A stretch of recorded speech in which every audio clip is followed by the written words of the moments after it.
Next हमारा topic है simple hypothesis. Simple hypothesis उसके नाम से ही जाहिर है। सिंपल हाइपोथेसिस ऐसी हाइपोथेसिस होती है जिसमें हमें कम्प्लीटली स्पेसिफाई कोई भी चीज़ हो, यानी कि हमें देखते ही वो चीज़ समझ में आ जाए। ठीक है, तो उसका नाम है सिंपल। सिंपल की चीज़ मतलब ऐसी होती है कि जो चीज़ सादा हो, आसान हो, आपको इजीली समझ में आ जाए, तो वो चीज़ होती है हमारे पास simple hypothesis. A statistical hypothesis is said to be a simple hypothesis if it is completely specify. Completely specify का मतलब ये कि हमें कोई डाउट ना हो, हमें ये डाउट ना हो या तो ये ज़्यादा हो सकती है या तो ये कम हो सकती है, हमें इसकी एक्चुअल अमाउंट का पता हो।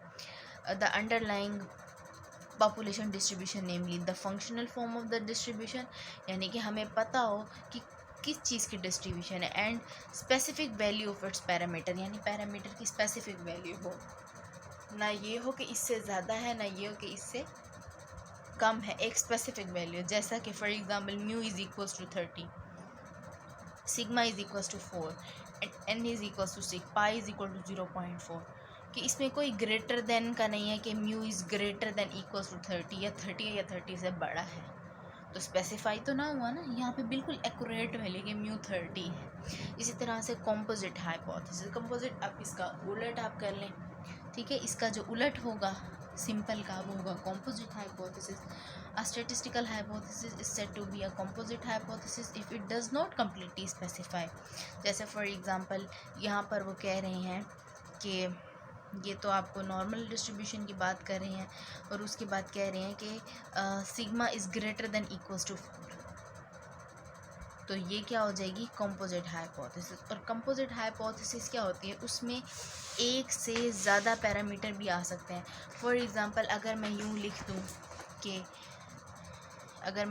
दूँ कि H not mu is equals to 40 and sigma is greater than equals to 2.5, तो ये भी हमारे पास कॉम्पोजिट है।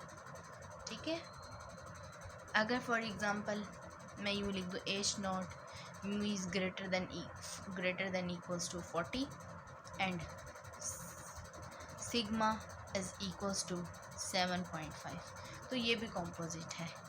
ठीक है, अगर हो सकता है कि हमारे पास यही सिचुएशन बन जाए कि mu is less than 5, sigma is greater then 0.2 something, तो यानी कि हमारे पास ज़रूरी नहीं है कि दोनों में लेस के या ग्रेटर के साइन आ रहे हो, बेशक एक सिंपल का हो और एक इस इनइक्वालिटी का साइन हो, तब भी ये कॉम्पोजिट हाइपोथेसिस होगी। ठीक है, दोनों अगर ग्रेटर या इनइक्वालिटीज़ के साइन के साथ है तब भी वो कॉम्पोजिट होगी। दोनों में से अगर एक भी हमारे पास इनइक्वालिटी का साइन आ जाता है तो तब भी वो कॉम्पोजिट होंगी। ठीक है, इसी तरह से हम ऑल्टरनेटिव में भी यही कर सकते हैं, या ये ऑल्टरनेटिव हाइपोथेसिस है।